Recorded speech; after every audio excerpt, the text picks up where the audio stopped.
Play me that LPJ. Why don't you pull me up some more? Play me that Bolton right. A Southern Soul girl. Play me that Kenny Wayne. The party ain't over, y'all, but it's about to get started. If you're 40 and up, got that drink in your cup. Wave your hands in the air and wave them like you just don't care. It's a Southern Soul party. We're gonna jiggle your derriere. We came to have a good time. It ain't no need to stand around. Why don't you bust the move? Y'all know we about to act a fool. We about to party somewhere down around the hole in the wall. When the fellas all get to stepping, I know we ain't going nowhere. When the DJ drops shots on the 40, they get it rolling that dairy. Why don't you bust the move? Y'all know we about to act a fool. We about to party somewhere down around the hole in the wall. When shout it out, get the shouting. I know we ain't going nowhere. When Sweet Daddy get the bumping freestyle spread, they get it rolling that dairy. Dad, you there? That drink, wave your hands in the air and wave them like you just don't care. It's a Southern Soul party.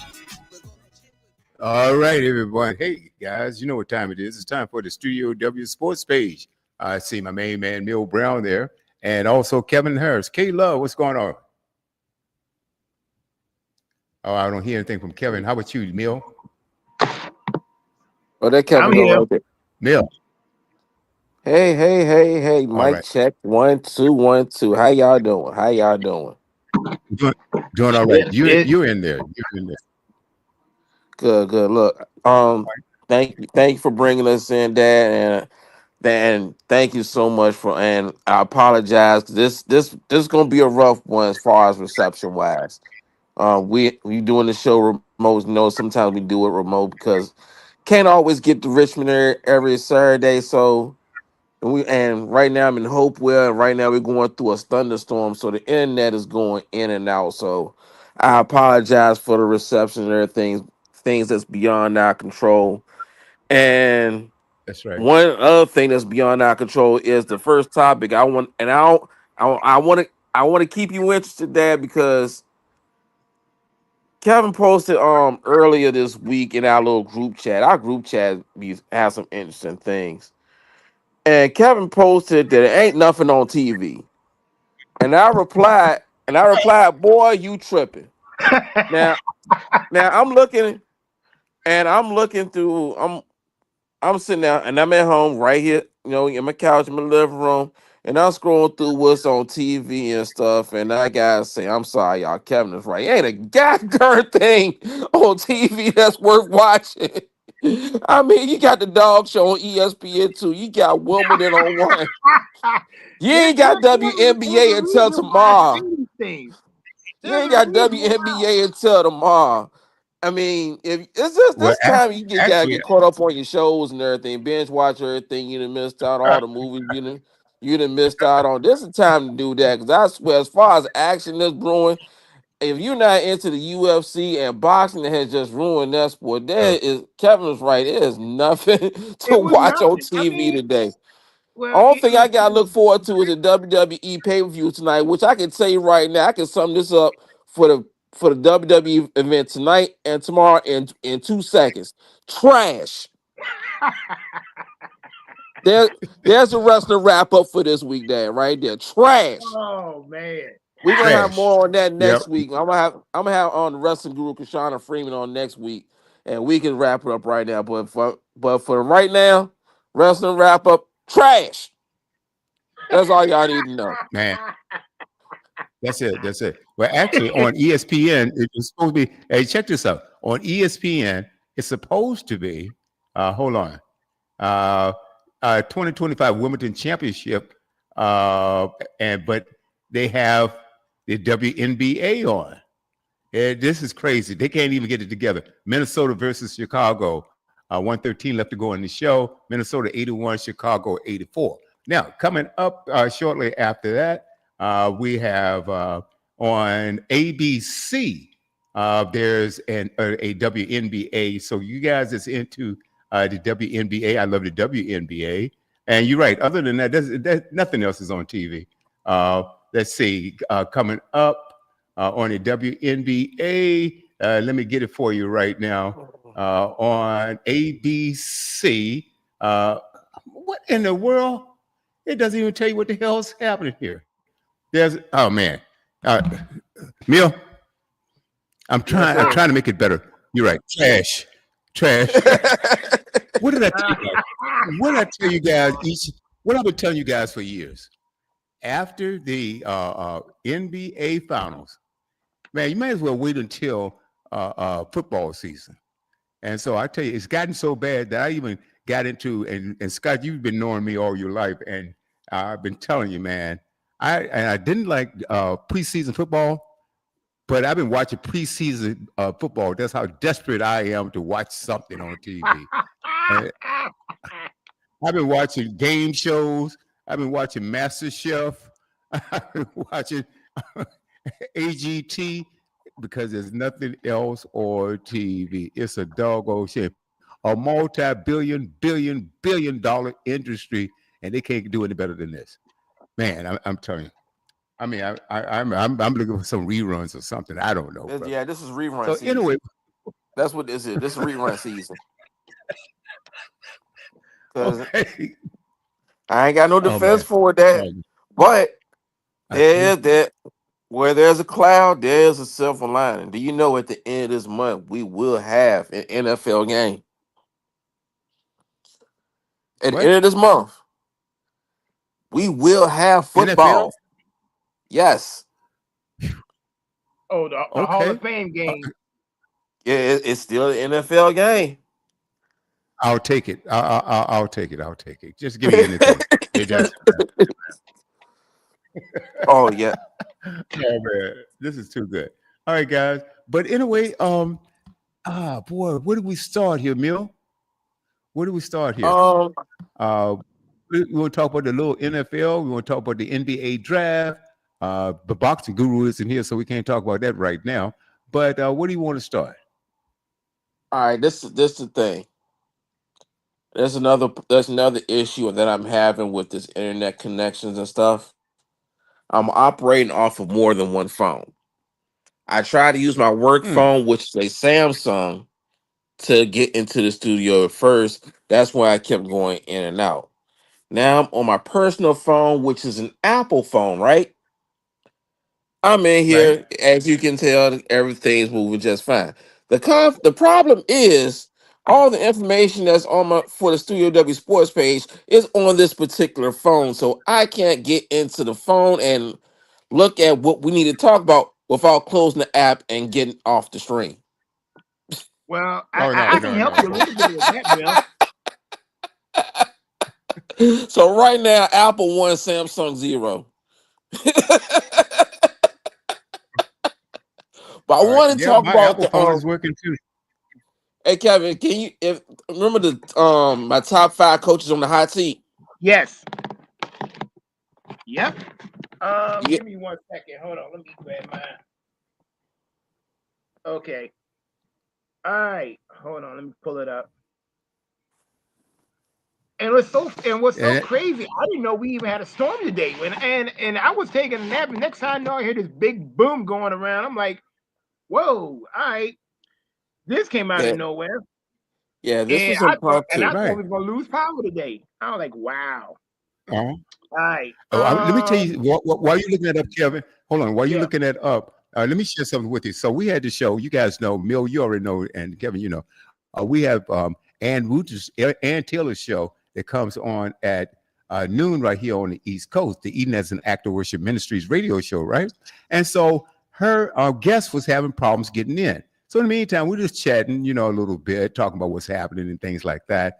And we would talk about it. She said, well, how are you in Richmond today? I said, it is hot.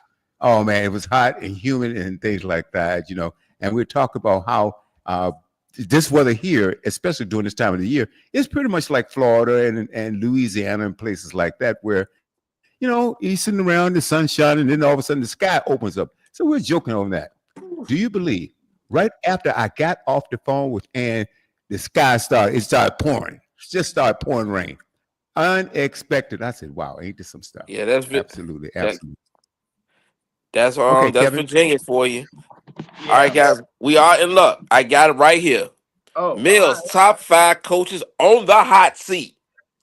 Hey, Dad, buckle up. You're gonna love this. At All number right. 5. And remember, between 5 through 1, we're splitting hairs. And listen, fluid. So if I got someone at 4 and y'all feel like it should be at 2, i.e. vice versa, okay, I understand. But that's not the base of it. But the point is, these guys is on the hot seat. This might be their final year coaching where they are right now. Mm, And at number 5, we gotta go all the way up to Pennsylvania. And I ain't talking about the Eagles, y'all. I am talking about the Pittsburgh Steelers and Mike Tomlin. Mike Tomlin is on the whoa. hot seat. Why? Yo, Aaron Rodgers about to get this man up out of here, yo. That's why I said what I said. Aaron Rodgers is gonna cost this man his job. Everywhere he's going right now, the coach is getting fired.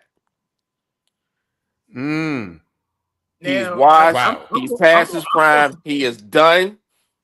hmm. There's nothing good of this transaction is going to come to Pittsburgh until he get him up out. It's time for Aaron.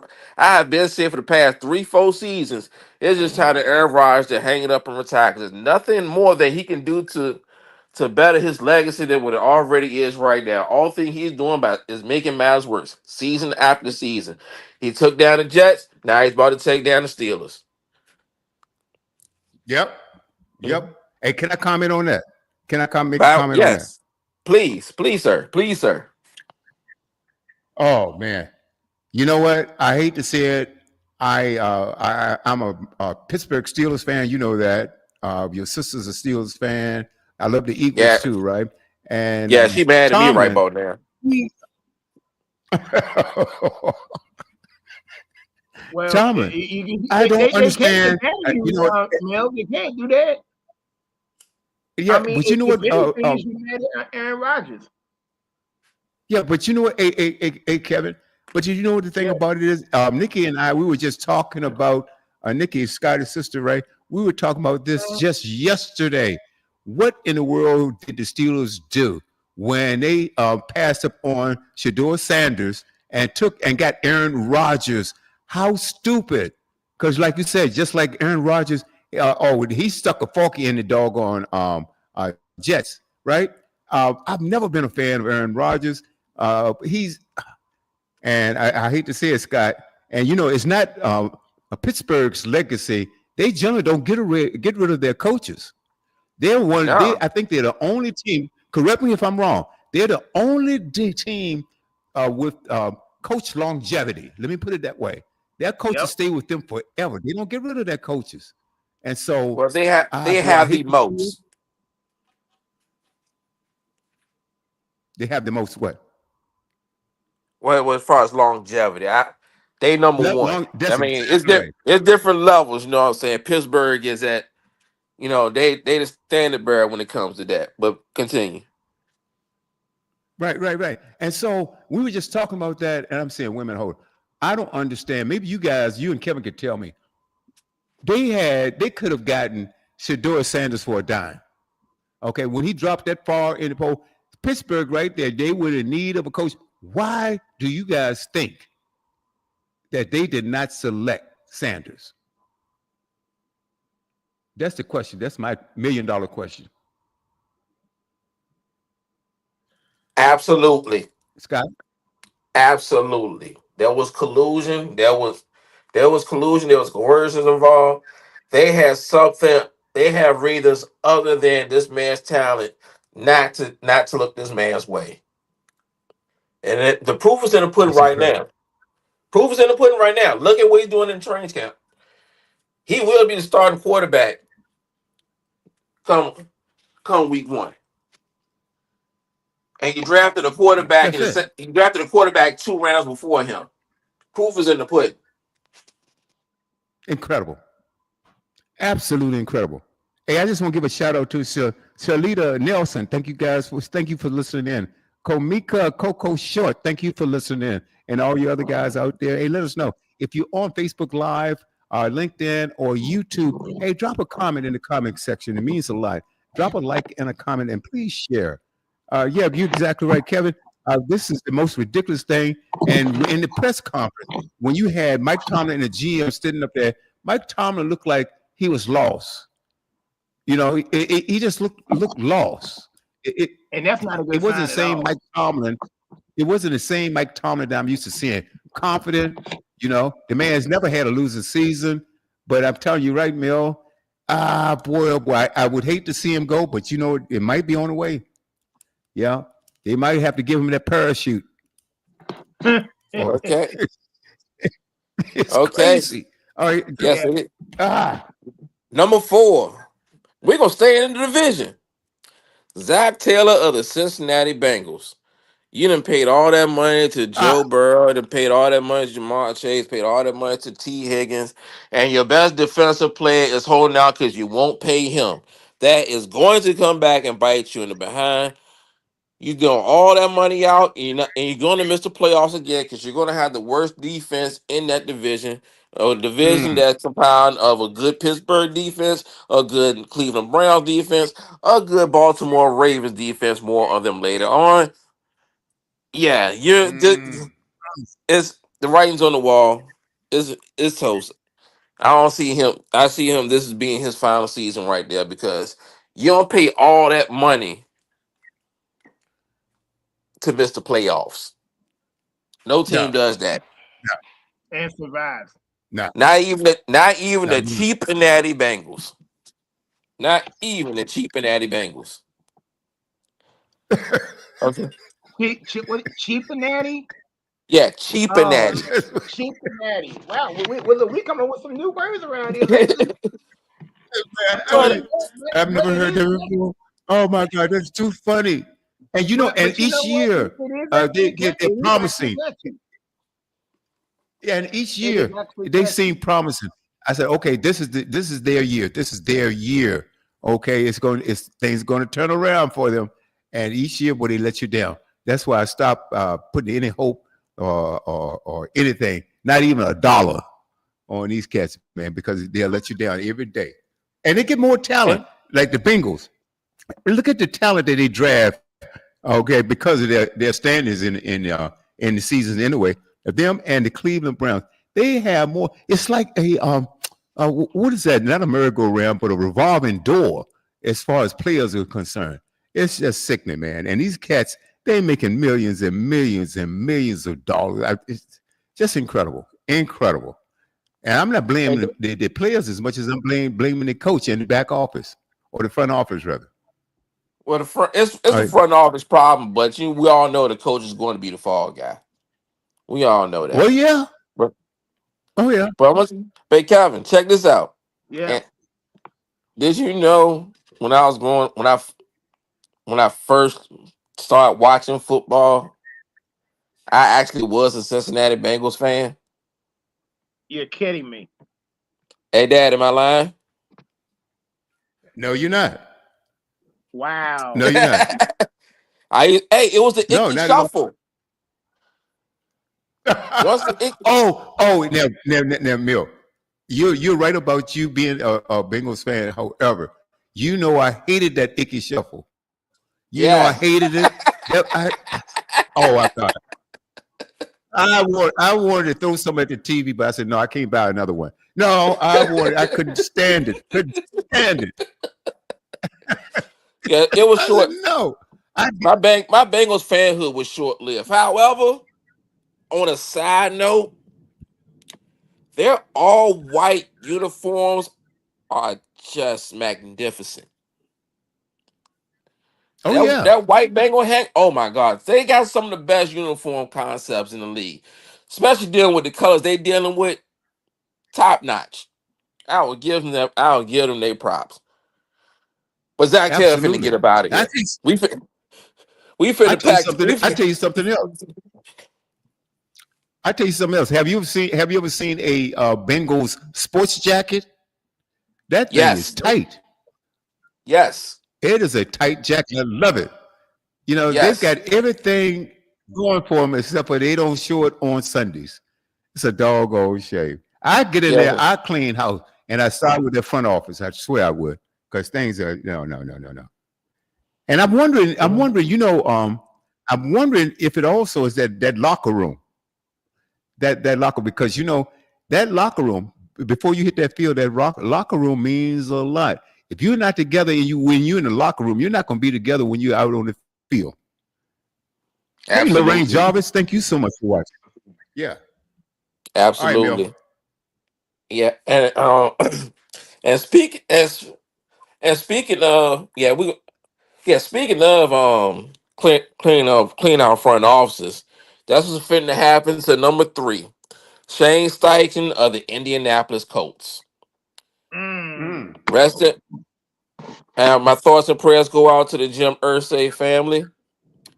But his daughters have taken over, and you know what happens? We all seen this happen before. When a new regime comes in, everything gets reevaluated from top to bottom. Now she done put on the headset and imagine herself being on the sidelines Mm.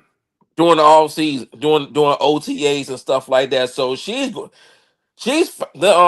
I can't remember her first name, but Mrs. Ursay is fine tooth combing this thing, and the way this Anthony Richardson project is panning out, and how the head coach and the drafty quarterback is married to each other in a way, both these guys might be seeing their final seasons in Indianapolis. I see a total reconstruction. They're gonna blow this thing up again, and don't be surprised. They might end up selling the team. Mm. Don't be surprised. What? Not this year, but in seasons to come, another 3, 4 seasons. Don't be surprised if you hear about a purchase or a particular stake in the Indianapolis Colts being sold. These types of things happen. Look at the Mm-hmm. Lakers. Look at the Mavericks. Look at the Celtics. Celtics won a championship and they just got sold. Wow. The Dallas Cowboys are going to get sold eventually for $12 billion. But that's another story for another time. But Shane Steichen, 12 billion. yeah, that's what the Cowboys going to eventually get sold for. 12 billion. As long as they get rid of Jerry Jones, I don't care. All Get right, that so orangutan out of him. so Shane Steichen, I'm sorry, you might be a consultant. You can you when you're done in Indy, Shane Steichen will be back in Philly. Just know that Mm. he will. Yeah, another sidebar. He'll be back in the NFC East, but one person that will be getting out of the NFC East is number two, and that's Brian Daboll of the New York Football Giants. Mm. Whew. And he should have been gone last year Yeah, after when he that got rid of Brady Barkley. thing. Yep, yep, I, yep. As a matter of fact, when they got this rid of Barkley, Three wins in the whole season. this is oh a man. this Brian Daboll. He's going. I mean, I give him an E forever. He doing the best with the best he can, but the person that really needs to go is the GM. Brian Dayball didn't let Saquon go. The GM did. He didn't. Mm-hmm. He didn't give all that money to Daniel Jones. The GM did. He didn't bring in Russell Wilson and James Winston and draft Jackson Dart. The GM did. Let's see how that works out. Brian And Daboll, all he's doing is doing working with the best again. Now he's going to have a formidable defensive line. Malik Neighbors is going to be in my fantasy team. I'm just letting you know that right now. Fantasy league coming up. Yeah. Malik Neighbors is on the radar. The kid's going to ball. And then he's going to have somebody's going to at least try to throw him the rock. So yeah, I gotta get Malik Neighbors. He on my radar. But I don't know about everything else. I just don't know that's going to be enough to save Brian Daboll's job.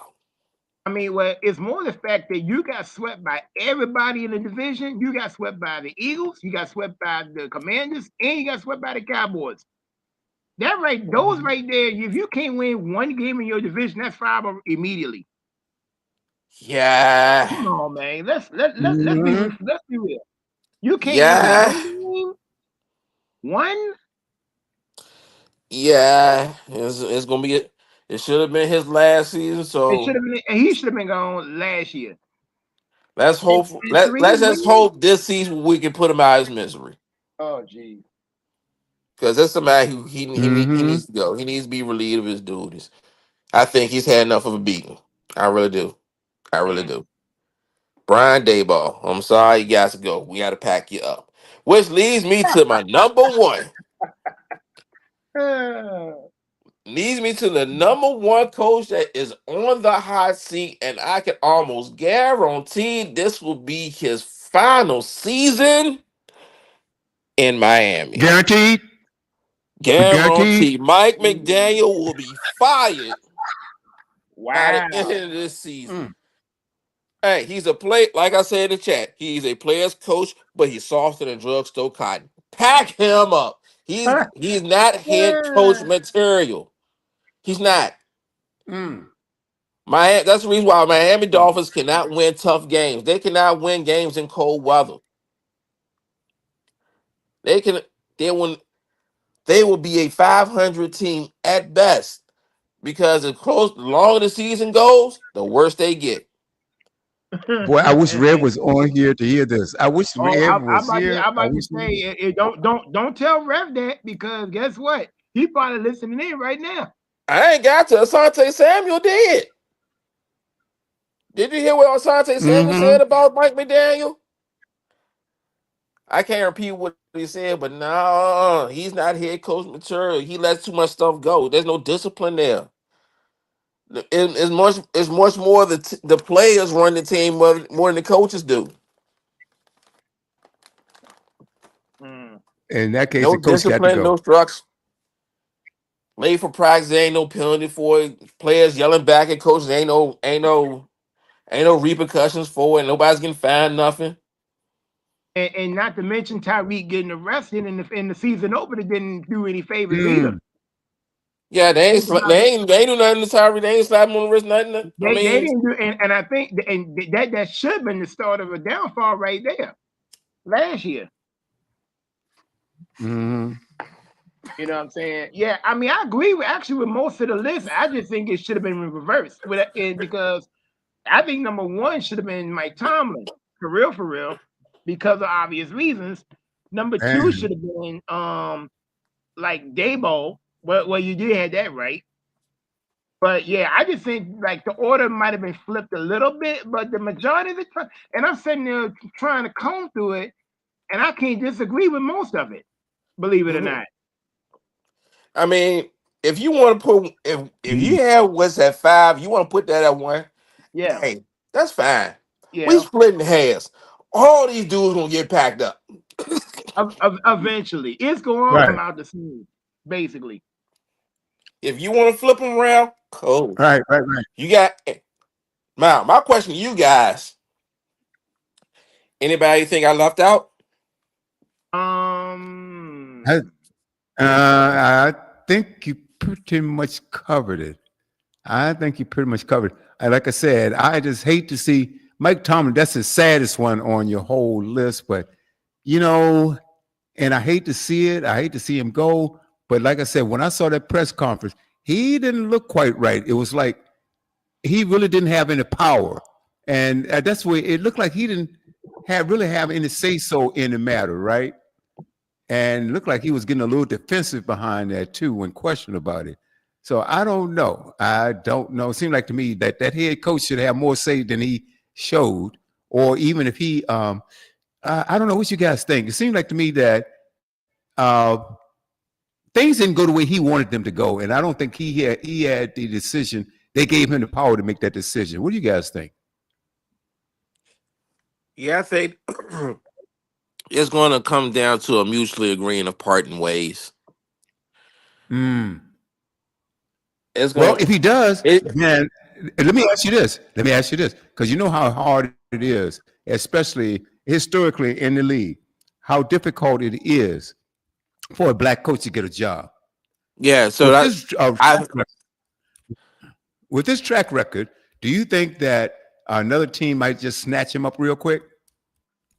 yeah, and he'll be unemployed for 5 minutes. it Okay, might He'll okay. be not even be unemployed for that five long. minutes. Now, this Okay. reason why I say they'll mutually agree to part ways. Mike Tomlin is so polarizing that they can't say they fired him.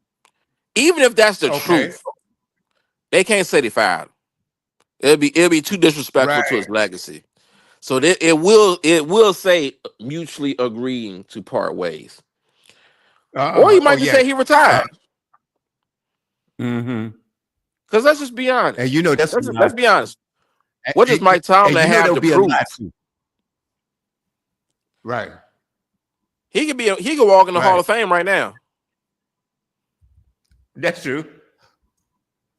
What does he have left to prove? That's He can walk in the Hall of Fame right now. right. Okay. I don't see nobody else Hey that's Mill, I not want you. voting I it. want you. Hey Mill, check out the private chat. All right, check that out. Yeah, But yeah, I but you're would exactly right. You see what's in the private chat? no. Okay. All right. Well, let me just say it out loud then. I need to step away for a second. I need to take this call for the Okay. station here. All right, but I'll be right back. All right, but you guys Uh, carry on. I'll be right. All right. all right. So we did my top five coaches on the hot seat. Any glaring omissions from you, Kev? I don't like I said, I don't see anything, and I'm sitting there trying to comb through it. Why, yesterday the only and like I said, I mean the majority of the ones I agree with. Um, uh, cause I'm trying to think to see which another one that could be on the hot seat. You maybe um one or two coaches, and I'll probably say if I had to guess anything, I'll maybe um the Chargers coach, maybe Harbaugh. Think he's on the hot seat? It depends on how the season starts. Oh, Like I said, you got a quarterback that I think got overpaid in Justin Herbert. He hasn't really done much anything. But good now point. they clearly got some weapons. I'm actually kind of excited to see them.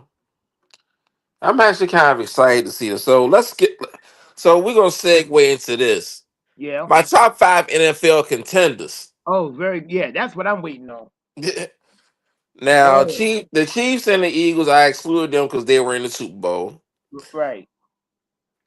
So I was kind of hoping Miss Derek Galloway would join us because he did. He fell for he took the bait. He took the bait, but get it. He took the bait. Debate.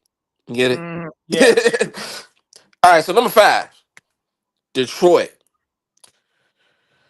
Yeah, you do it though.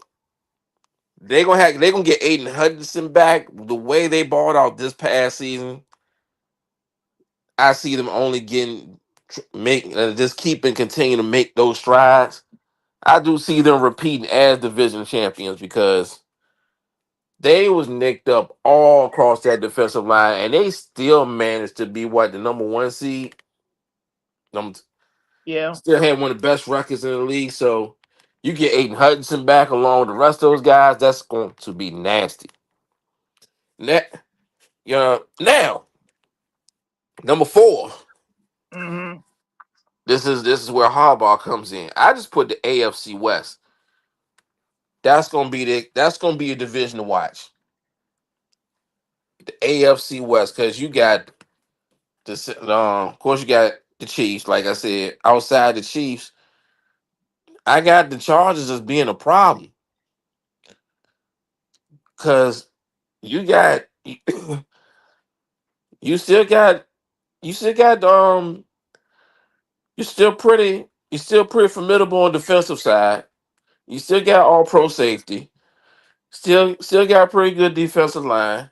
And on the offensive side, you drafted Joe Alt. You got Mekhi Becton to run right next to him. And then you drafted a running back from North Carolina who had like 1,500 yards past 2 seasons. That's enough to make tell Justin Herbert, all right, don't screw this up. They're telling you right now they're going to run the ball. So that way you ain't gonna see Justin Herbert dropping back 50 times and sling the ball all across the field. We ain't gonna see that out the charge this year. I'm intrigued. Like I said, it's in a tough division, but I'm intrigued because everybody's gonna be even now. Quietly, the different Broncos have had a nice little off season. Wouldn't you agree? Yep. You know, they got Greenlaw and Ufonga from the 49ers. It was already a top 10 defense last season. Yeah. Offensively, Bo Nix got the offense humming. Sean Payton is masterminding it. There's no reason to count the Denver Broncos out. Which leads me to the Raiders. Now we all know in the past years Raiders have been trash, but they have a quarterback now, right? Gino. Okay, Gino's not Joe Montana, but he is a competent quarterback. They drafted Aston Genty. They already had an offensive line. They got the best tight end in the league right now. Brock Bowers. He got weapons. There's options there. Pete Carroll's going to figure some things out. That AFC West is a whole problem. Who's coming out of that? I don't know. I honestly don't know.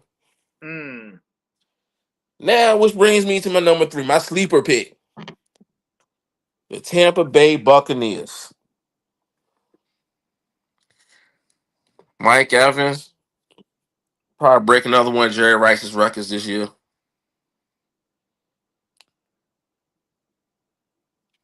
That defensive line, as long as Vita Vea is healthy, is going to be a problem. Todd Bowles can dial up defense. Now, question for you. I want your Hmm. honest opinion. Is Baker Mayfield trash? No. Then why not the Tampa Bay Buccaneers? I guess you got to pick somebody out of division. Well, you got to pick somebody out of division. He's probably the best quarterback out of everybody out there. To be honest with you. We'll see what Michael Penix doing in Atlanta. The Carolina Panthers Nah, nah. It they definitely ain't might with. make they might shock somebody. Nah. They might. If CJ if Bryce Young is worth anything, this is the time. This is his year. Dude's like 5 and 20 something in his whole career that he's been with the team. I'm not sold on him. Okay, with all that being said, why not the Buccaneers? Can't Well, I have both mean, ways, Cam. yeah, I mean, like I was saying, I think out of the Baker Mayfield, as far as I think he's like the best quarterback in that whole division. You know what I'm saying? So Right. you got to pick at least one. So I mean, I could see them winning the South again. You know, um, well, like I said, the Saints ain't gonna do much. You can cross the Saints out. You can Yeah. cross Carolina out. It's gonna be between Atlanta and Tampa, and I think Baker Mayfield's got an edge over Penix. Even though Penix just barely getting his feet wet, you know, I think he still needs Penix needs a season to grow and to figure out some stuff. That's why I said he's a contender. Now I'm not picking him to win the whole thing. Right. He's a contender. So That brings me to number 2, and you're gonna tell me why. Your Washington Commanders. Tell me why they're my number 2 on my contenders list. And right on cue. Oh, Right on cue. And look what we got here. Part 2. Here we go. As soon as you said that name, both of them popped at the same time. it's only right. Ain't that something? It's only right, brothers. When you say Commanders, Kevin O'Neal, we gonna form like Voltron. Oh man, but see, the thing that's great about it, like he said, we form like Voltron, but I formed the head. I don't know about that. No Diddy. But yeah. Oh man. See, there y'all go. See, there you go. Always throwing some old extra additives on shit, man. On things. My bad. I'm gonna leave you alone, bro. I'll leave you alone, man. I'm gonna leave you alone, bro. But yeah. What was the question, Mel? No, y'all right on time. We're talking about my top 5 NFL contenders, and Chiefs, Eagles excluded. I'm at number 2, which is y'all. You guys, the Washington Commanders. So I just told Kevin, I'm gonna let you guys have it. You tell me why y'all number 2 on my list. It's your list. You tell us why you put them there. And then we'll piggyback off of why you feel that we number 2. Okay. Why they number 2? Because I'll be honest with you, I think Vegas got y'all taking a step back, and I don't see it that way. As long as Jaden Daniels is healthy, their offense is going to do some things. Defensive line has a lot to be desired, but I like y'all linebackers, and your secondary has some potential. Y'all can get beat, but y'all got some potential. And from that standpoint, it's either make or break for Jaden Daniels. As long as he stays healthy, I don't see him making a sophomore slump. You made it to the championship game last season. Y'all see if y'all can. I see y'all making it to the playoffs again this season. So that's the reason why I got y'all number 2. Okay. I'll believe it when I see it. Kevin, for me, you want to go next? I'm gonna go ahead. For me, I understand where you come from with certain things. I don't see JD5 taking a step back. Yes, every team has tape on him from his first year. But Cliff Kingsbury has also been known as an offensive coordinator that can add more wrinkles to his offense. And it's going to happen because of the addition of Debo. We took a step further in protecting him with adding Larry Tunstall. We might have lost a couple of key pieces in the back in the secondary, but we also gonna go into this year with a healthy Marshawn Lattimore. And we're gonna have a couple of new wrinkles to the defense with add, and we got the pieces in the draft that we wanted. The young boy Amos that we got, all I've been seeing and hearing is praises from him from the mini camps and inside of our camp. The number one issue everybody been talking about, and they've been putting out all this disgruntled stuff with Debo and the front office. That is not the case at all. They are ain't no beef, no nothing. We gonna get that deal done. I need us to hurry up and get that deal done before camp start, so we can go into this season building on that connection with Jaden and Scary Terry. You mean Terry, not Debo, right? That's the only issue that I got. And another thing that I would like for us to see, I would like to see our running back. I need Brian to get over 1,000. He been knocking on the door for a couple of years. I need him to really implement himself, or them really implement and put emphasis on running the ball more. I think to help Jaden not to go through a sophomore slump, we need to rely more on putting the ball in the running back hands. Defense, Omar, you gonna save something for us to talk about? I mean, all right, well y'all go say something on the plate, brother. I'm done. Y'all go ahead. All right, thank you, man. Go ahead, Kevin. I mean, like I said, because the only issue that I got is, you got to take care of your best player. He's been like a day one. You know what I'm saying? He's been in the trenches more than anybody on the team, and they haven't even shown him the bag to this point. And that's the main thing that they got to get done, because if not, that it may start something that we may not be looking forward to. You know what I'm saying? So, find a way, get it done, so he won't miss any time in camp. When and the preseason is about a month away. You know what I'm saying? So, and like you say, Kevin, don't worry, it's gonna get done. But with Marshawn Lattimore, it's like, okay, we got him late in the year, and we just getting his feet wet. Now you got a whole season to see, okay, just to see what shutdown corner he gonna be, to see what he really is. And like I said, I love how everything's going.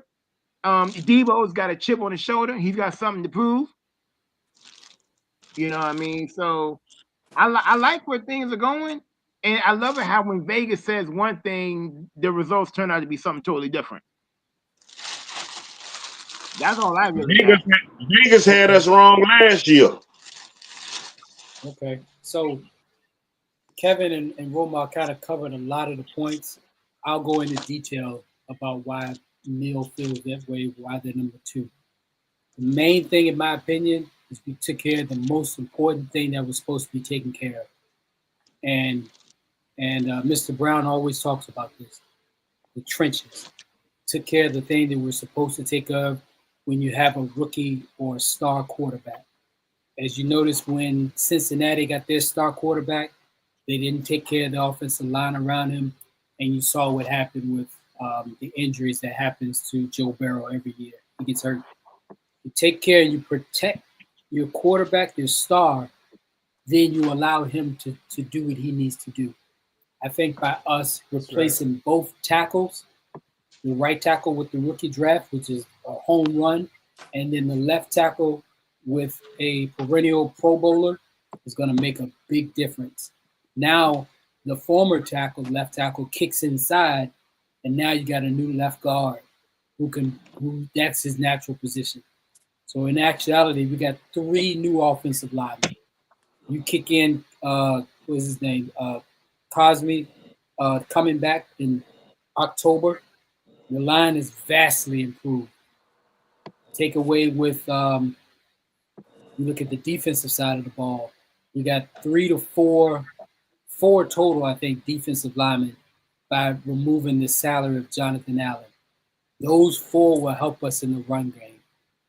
Now, as far as the secondary is concerned, like Romar and Kevin touched on with Marshawn Lattimore being healthy this go-around will help.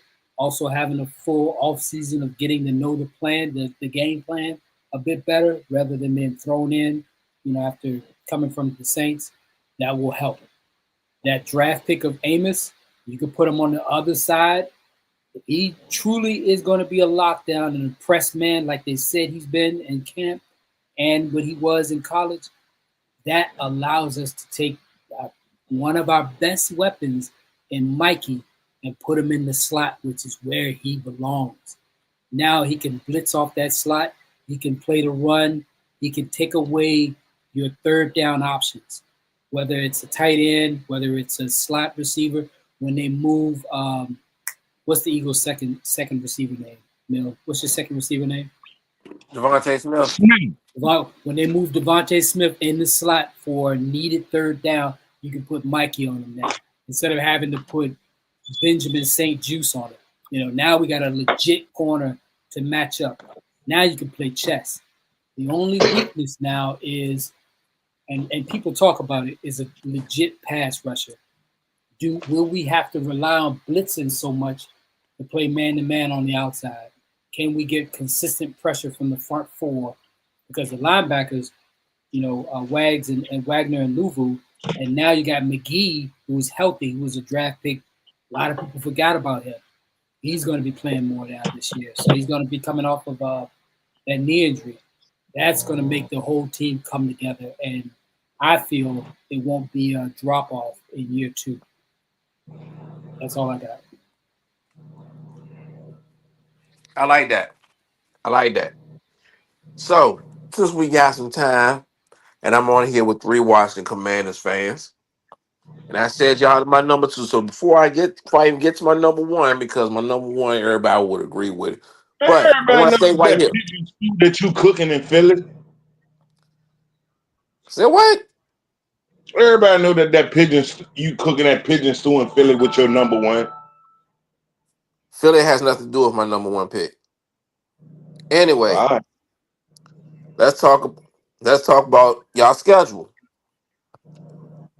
First week, y'all play the Giants. That's the win, right?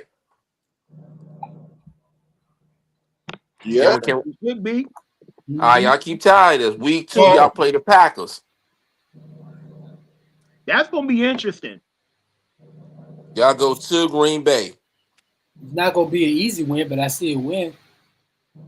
And Not going to and, be an and, easy and, win. and I will say this too, Derek, because if you're gonna surprise them, the best way to do it is get it done early versus late.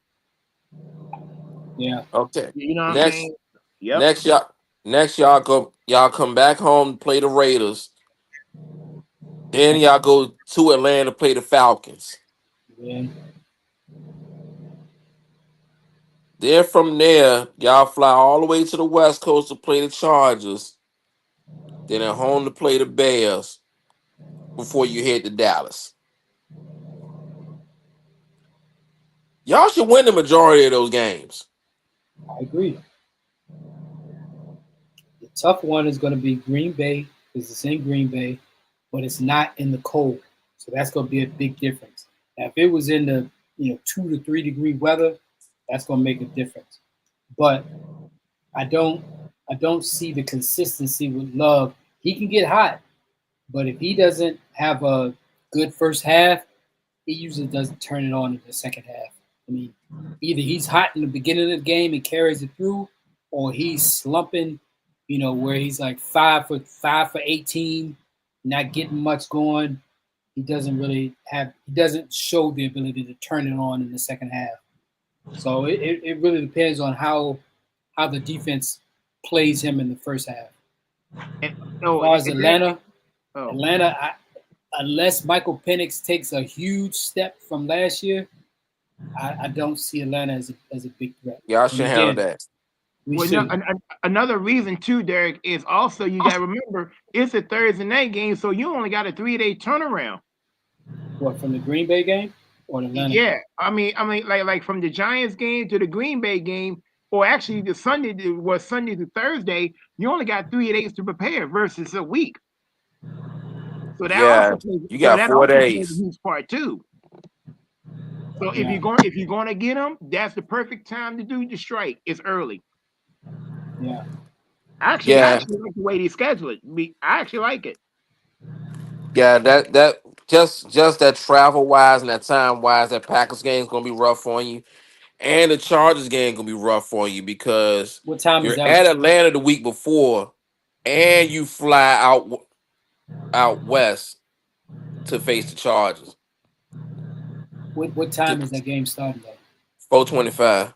Oh, You got the afternoon game against the Chargers, but that's still that travel part of that's gonna be rough on you guys. yeah. Travel will be rough, and San Diego still got a good defense, but what weapons do they have on offense besides that one receiver? I mean, who else do they have? Oh, I told you. This before you went on. I told you about the AFC West. Like I said, they got Joe Alton in the offensive line. They brought in Mekhi Becton, and they drafted the kid from North Carolina. Yeah, they got offensive linemen, but what weapons do they have on the outside or tight end to really put points on the board? They I mean, drafted the tight end. they got a running game. They always gonna have a running game on the Harbaugh, and they got the offensive linemen. I just don't think they have the receivers yet to make a threat. And I could be wrong, but I don't see it right now. I know they got McConkey, whatever his name is, but aside from him, who else do they have to I go mean, against? no, they, Lattimore, Amos, and Sandstrom. I mean, what Amari and happened? Hampton is the running back. Trey Didn't they, Harris. You didn't talking they about pick Trey up a Harris? couple? Didn't they pick up a couple of running backs from the Ravens? They got Najee Harris, but I think he had some kind of eye injury. Didn't he blow his face or something like that in the Fourth of Yeah, July? Oh my God. Something like that. I heard. I heard somebody that doesn't know who it was. yeah, it was him. Hmm. They got Tyler Conklin, but he ain't nothing. Yes. Najee Harris sustained superficial eye injury. Damn. Huh? Yeah, he did something. One of the fireworks hit him in the eye.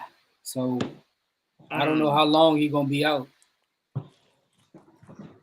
I had just seen something where they That's like said they they got Amari and Hampton. Yeah. And they got Deion Henley, the linebacker, Quentin Johnson, wide. They got some weapons. Derwin James, all pro safety. the crazy thing. I'm interested. The only thing that I'm interested in the AFC is Houston's backfield. I really wish we would have picked that boy up. I really, really wanted that running back, man.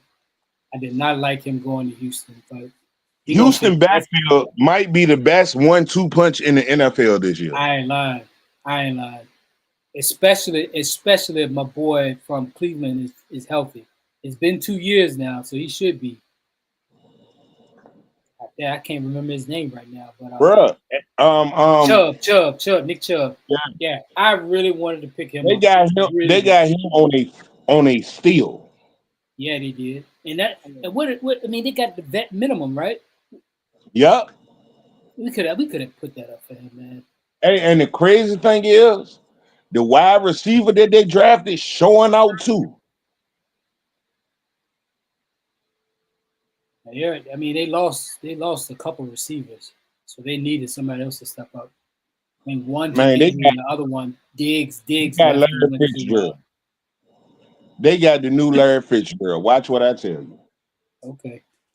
But just going back to Washington's schedule though, I'm not afraid of Atlanta. I mean, I know they got Bijan, but like I said, unless Penix turns into a all-star, I don't really see him being a threat right now. And he's got a lot 11-6 of with 12-5. he got a lot of weapons around him, but we'll see how it goes. He didn't look very impressive in his starts last year. I think he had like 3 or 4 starts last year. Who's at the Atlanta Mill? Oh, after Atlanta, I had to get back.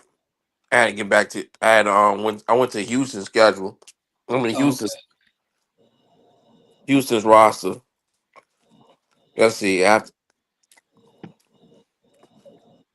the Falcons, you got the Chargers. That's why I say that brutal road stretch. Okay. But after that, you got Chicago. You should win that. Well, Chicago really has improved, but we'll see. We'll see But they what they come. do. They coming to you And that's guys. on a Monday night game. That's a home game. It's a Monday night game. Yes. Yeah, and it's a home game. They're trying Hey, Y'all to look, can't make lose a that. miracle. Y'all better not lose that. That's gonna be a tough game. It's gonna be a lot tougher, especially now that Yeah, they have actual. that game was a whole lot closer last year. What I'm saying is they're gonna have a lot better play calling now, much better play calling. This is the battle of the draft. This is the battle of the draft picks right here. Number 1 versus number 2. Well, Y'all gotta handle that. And we then already next had, week, we already handled it last year. next week, Ended their season. the following week, you gotta go to Dallas. Yeah, Yeah, it don't get that much easier. You gotta go to Dallas, then to Kansas City. Then you're at home for the Seahawks. You're home for the Lions. And it only gets tougher from here. that's a tough stretch right there. You said Dallas, Kansas City, Seattle, and the Lions. Yep. Yeah. Woo, that's a tough 4-game stretch. So basically, after week 5, or I should say week 4. Well, yeah, after week 5 is going to be brutal. That feels like we playing a first place schedule. Why we got a first place schedule and the Eagles won the division? We all got tough schedules. The whole division got a tough schedule. Man, I think we was number 8 as far as the toughest schedule. I don't know who's number 1. it should be Philly or Kansas City. The way they ended the season, that's how it usually goes. When you win the division, you usually get a first place schedule the following year. But just hearing this 4-5 game stretch, make it sound like we won the division. Yeah, we all got tough schedules. So next we got we got some background noise. Can somebody mute out? After that, I mean, you got the layup with the Dolphins. That's a 9:30. Y'all, is this game even in America? No, that's in Madrid. Oh, That's the Spain game. Yeah, the Spain game. Yeah, 9:30 in the morning on Prime. I'm sorry, NFL Network. Sorry, NFL Network. 9:30 in the morning. 9:30 in the morning. And then we have a bye week. Will Mike McDaniel have a job after that? Will Mike McDaniel come back from Spain with a job? Uh-oh. I mean, But wait. The division he's in is not going to be that hard. I mean, you got the Jets and the Patriots kind of stuck in neutral. Mm-hmm. He should be winning, but he hasn't been. Should be is the key word. Yeah. He's done. So after that, y'all got after the Dolphins, y'all got the Broncos, but y'all at home with the Broncos. That's going to be a tough game. Yeah, I mean, that boy Bo Nix going to try to come in and prove a point. And that's a Sunday night game on that too. Yeah. That boy Bo Nix going to try to come in there and prove a point. I feel it. I feel it. He gonna try to prove a point. That's gonna be low key interesting. Yeah. Okay, there were a lot of people trying to give him the Rookie of the Year last year. Towards the end of the year. Facts.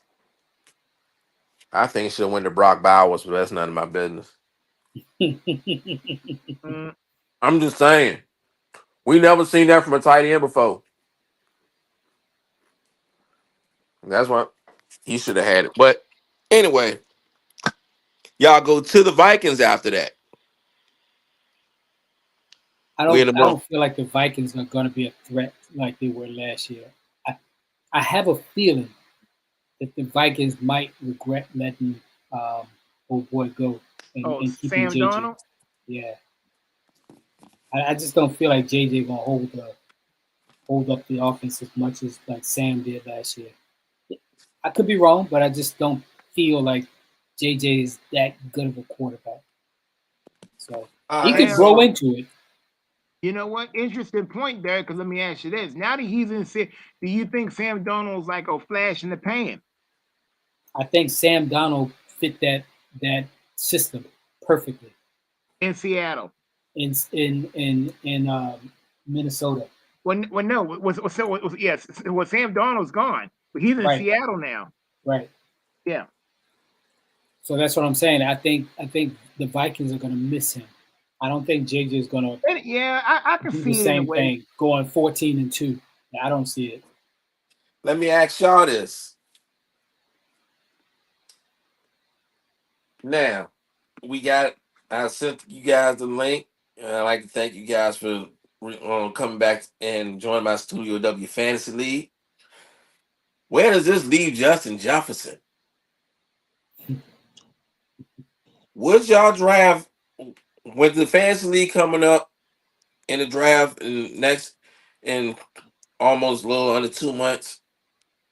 Would y'all draft Justin Jefferson in y'all Fantasy League knowing that you're not sold on the Minnesota Vikings right now? I would have Yep. to see 'Cause some preseason games. I would have Yep. to see some I'm, preseason I'm games. sold on him because he number one. He needs somebody throwing him the football. Somebody got to get him the ball over Hey, there. look, That's that. let's not forget. Outside of an injury, JJ McCaffrey was gonna be QB1 last year. Let's not forget Sam Donald got that job because of that injury. So let me ask you this That's then, true too. because that confidence that you have, do you really believe JJ would have gotten him to 14-2? Yep. Okay. We'll probably never know the answer to that one. I think the eye test would tell me that the answer is no on that. But I wouldn't have seen it. You ain't see 14-2 from Sam Donald neither. I did see it at the end of the year. Well, 14-3. You ain't think you ain't think that at the beginning of the year. Again, I don't see a rookie, which basically what he is, going 14-2, bro. Last year or this year. I'm just going with my gut on this. I don't see it. He might not have went 14-2 if he wouldn't have got hurt, but they definitely would have been a playoff team. Hey, and again, he very well could prove me wrong and be a great player. I just never seen him do it at Michigan. Carry a team, throwing the ball. Michigan, he basically just handed the ball off 90% of the time. Threw a couple play action passes here and there. What makes you think he gonna be this all-star quarterback in the pros? This is a Dart. legit question, Roma. Seriously. Hey, Dart. That's my name. Ain't that the same thing that they said about won't that the same thing or the same knock On who? on the GOAT Tom Brady coming out of Michigan? Not enough. Tom Brady threw that ball. He was throwing that thing to David Terrell and company. He was throwing that ball. Homeboy was at Michigan, was not throwing the rock. They were running it down people's throat. Go back and look at the film, dude. I'm telling you. Film don't lie, man. He got to show that he Yep. can actually throw the ball. Well, you don't get drafted. You don't get drafted in the first round A lot just of because you quarterbacks get ran the drafted off ball. potential. It's called potential. That's all it is. That's all it is, Roma. I got to put. Like I think he got the like potential. OKC believes Chet Holmgren gonna be this great player, so they're giving him money off potential. Would I have done it? No, not that much, not that soon. I gotta see something. This dude played what 25 games this year, missed his whole first season, and because he had a couple blocks, all of a sudden you gonna give him $250 million? That's potential, Roma. You shouldn't run your team like that. I wouldn't. You want to? That's on you. Okay. So with all this being said, you can see why I got Washington at number 2.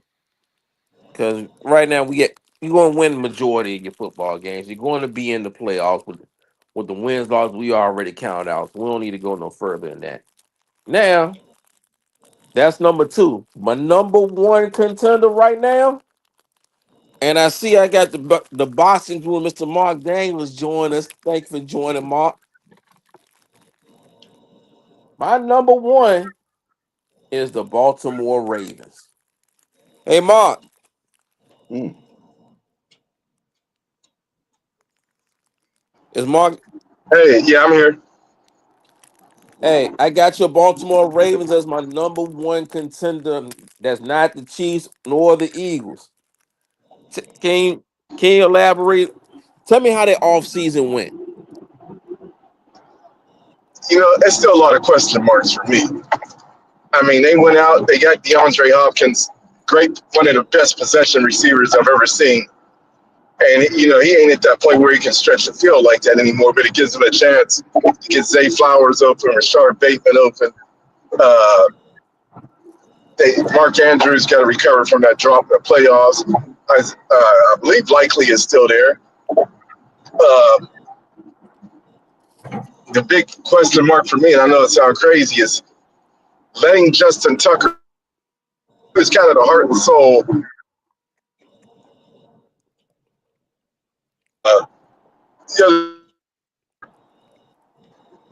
you're great, but you ain't that great because we ain't got to the Super Bowl. So those are the things I look at and what I've seen and what they're going to need to do to make some serious noise. I think they kept Kyle Van Noy. I pray they did. There's some question marks because obviously there's some holes in their arm. They can close them holes. We'll be holding up a trophy.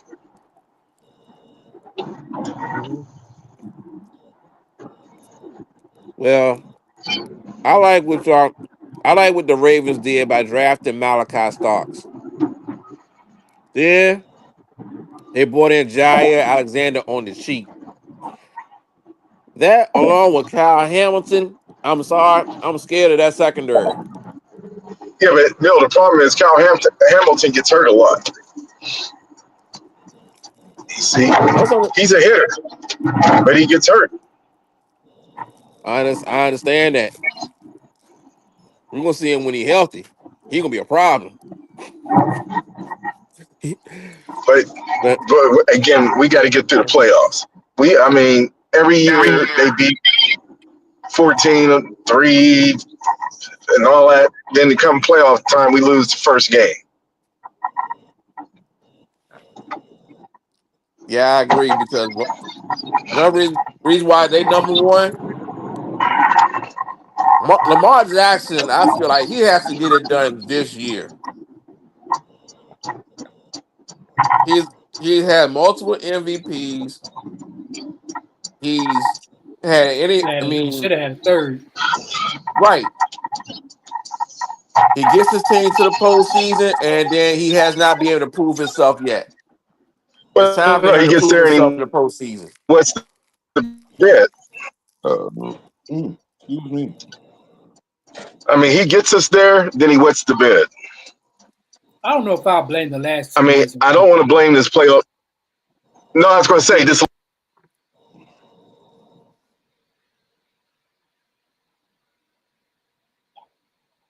Go ahead, Mark. The signal drop. Oh, well, I said 2 years ago, that was Zay Flowers' fault. By fumbling in the end zone. That was his fault 2 years ago.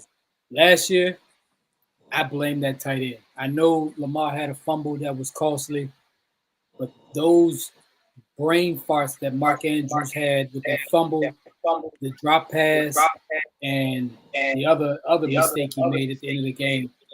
Mistakes you cannot make as a veteran, knowing this win or go home. Those last 2 years, I can't put it squarely on Lamar's shoulders. Can't. I want him to win it. I want to see him beat Buffalo, and I want to see him beat Kansas City, but he cannot do it all by himself. Everybody's got to be pulling in the same direction. So, Another thing that they got to do, and this, and I'm surprised nobody even mentioned it. You got to utilize more Derrick Henry more. You got to, especially in the second half. I think one of the biggest weaknesses of Baltimore is the last few years of the linebacker losses that they've had. pass rushing loss, losing their D coordinator a couple years ago. Who did they lose? That guy, one of their linebackers went to Pittsburgh, and they lost a corner. I mean, they've had some drop off on the defensive side of the ball, but aside from that, they're still a contender. They're gonna have to still gotta go through Cincinnati, Buffalo, Kansas City, and maybe another contender that's going to show up, whether it's Houston or somebody else from the AFC West, namely maybe Denver. So, actually, I would say Denver and San Diego. There's going to be some new blood in the playoffs this year in the AFC. So, I agree with Neil. The AFC West is going to be dangerous.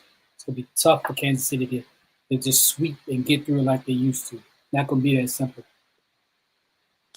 I got a sleeper team in the AFC too. I got my own 5, and I have a sleeper in the AFC West also. I went through my contenders, but my sleeper team in the AFC, I got my eye on the Jets. Really? Really? Yeah. Let's see how good Justin Fields really is. Everything out the Jets camp is quiet. They starting off a clean slate, fresh start. And they're in a division where everyone in that division can't get got. Minus Buffalo. Buffalo can get got too. Not by the Jets. I don't see it. I mean, I will agree the Jets defense is going to be hellacious. Glenn is going to have them boys flying around. I just don't feel like on offense that was that Garrett Wilson. I don't feel like he's going to be too happy with the quarterback play. I don't see any game changers over there either. I mean, they do have some game changers on offense, but it's about can the quarterback get them the ball when they need it. 1, 2, 3 drops and go. You don't think Justin Fields is a good enough quarterback to get the Jets to the playoffs? It depends on what type of offense that they run. If they run a standard professional offense, no. But if they run something where it's like read and play action read offense, where they're like doing a fake handoff and Pittsburgh would have made the playoffs last year without starting Russell Wilson. I don't know about that situation, man. We're starting off 4-1 and 4-2. It won't a fluke. Listen, you telling me that you know more than the coach who's in there looking at game film, who watches every play that he makes, thinking that this is not good enough? Hey, why wouldn't I start? Why wouldn't I start? You can't go wrong with neither one of them. You won't pay neither one of them. They both was playing for you for free. It was no wrong choice at starting quarterback in the situation that Mike Tomlin had last year. So again, I'm asking you this question. You telling me that you know more than Mike Tomlin? You would have done the opposite of Mike Tomlin. Nope. I was number one in my division with Justin Fields as my starting quarterback. Dude, fantasy football ain't real football, bro. Stop. You can't compare that. That's two different worlds, man. All right. Regardless, he did nothing wrong to lose his job last year as the starter in Pittsburgh. You sure? Because you weren't in the locker room. Yeah, I'm sure. Maybe the receivers were complaining. All right. They're not getting the ball. All right, let me ask you. We got Jaden Daniels and we got Tyler Heineke.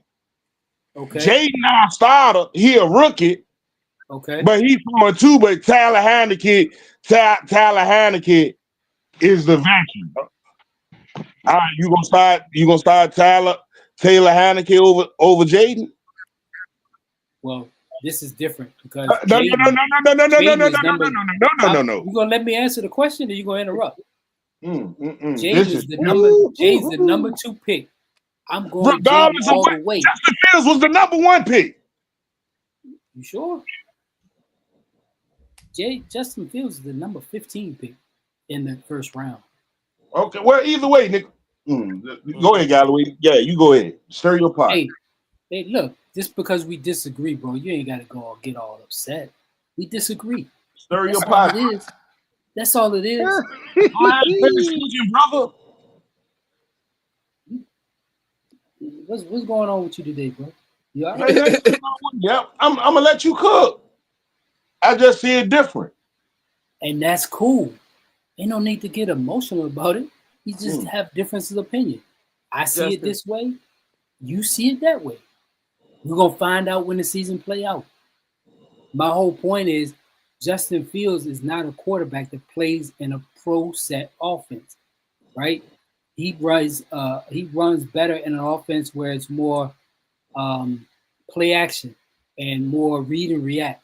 So when you hand the ball off, do you let the running back keep it, or do you pull it out and then throw it? And in my opinion, the way Garrett Wilson is with his quick temper, he does not like not getting the ball.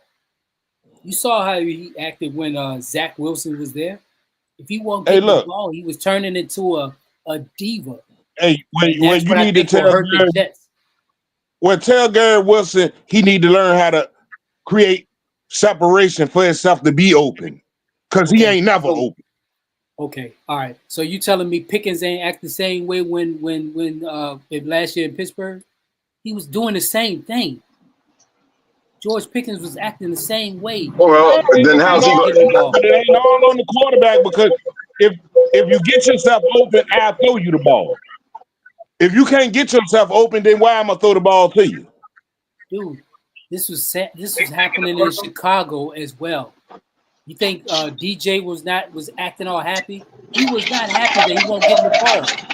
Same thing was happening in Chicago. Justin Fields is a good quarterback that can make plays athletically, but as far as getting drop steps and getting the ball out on time, not gonna happen.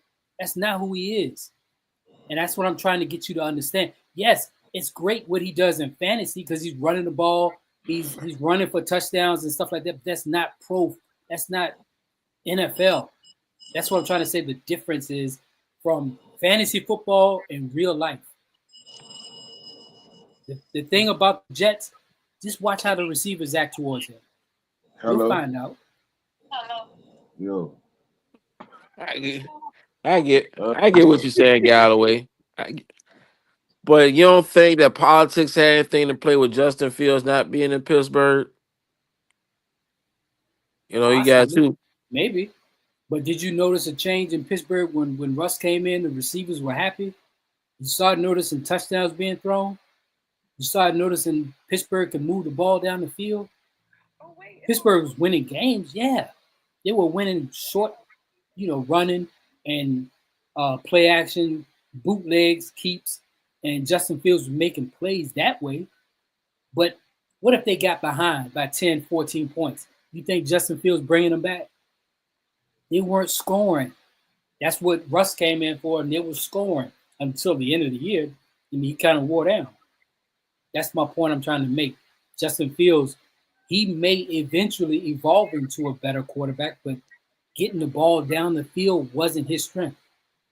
That's why you see so many wide receivers everywhere he goes, from Chicago. What was that wide receiver's name? DJ Moore, or whatever his name is. He was complaining. He won't get the ball. Justin Fields gets to Pittsburgh. Who was complaining? Pickens, because he wasn't getting the ball. Now, if he gets to the Jets and he does the same thing, I'm telling you, Garrett Wilson is the same way. He will complain and complain until he starts getting the ball. That's all I'm saying. All right, we gonna remember that. So it's 4:26, and we got. Hey, Mark, you still there?